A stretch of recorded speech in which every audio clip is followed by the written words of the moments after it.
PTI को एक और अहम रहनुमा ने खैर बात कह दिया। पाकिस्तान तहरीक इंसाफ की एक और अहम विकेट गिर गई है। सेंट्रल एग्जीक्यूटिव काउंसिल के मेंबर रुकन और कौमी असेंबली हल्का NA 94 खुशाब से मलिक एहसानुल्लाह टवाना ने भी तहरीक इंसाफ छोड़ दी है। एहसानुल्लाह टवाना ने सोशल मीडिया पर पार्टी से अलहदगी का ऐलान करते हुए कहा कि खराबी सेहत की वजह से पार्टी के लिए खिदमत सरअंजाम नहीं दे सकता। 9 मई के वाकयात की सख्त मजम्मत करता हूँ। याद रहे कि 3 दिन कबल साबिक वफाकी वजीर गुलाम सरवर ने भी PTI छोड़ने का ऐलान कर दिया था। गुलाम सरवर ने कहा था कि मुझे और खानदान को सियासत में 50 साल हो गए हैं। यादगार शहदा और GHQ कोर कमांडर हाउस पर हमला करने वाले दुश्मनी के मुर्तकिब हुए इदारों के साथ मुहाजराई की भी मजम्मत करता हूँ।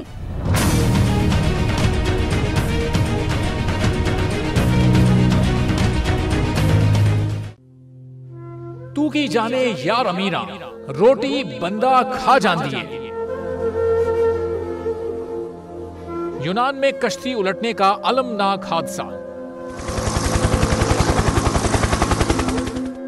उदास आंखें, चेहरों पर मायूसी, दिलों में अब भी प्यारों के बच जाने की आस।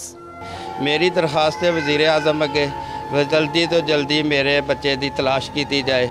गम की इस घड़ी में बोल रहा अपनों के साथ, सहाफती फराइज को निभाते हुए पहुंचाई हर खबर अवाम तक। और यूनान में महाजरीन के जहाज को हादसे के बाद अब रेस्क्यू ऑपरेशन खत्म हो चुका है।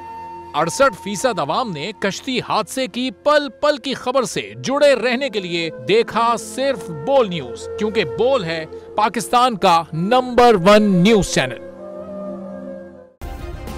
सब्सक्राइब करें और बेल दबाएं ताकि कोई खबर रह न जाए।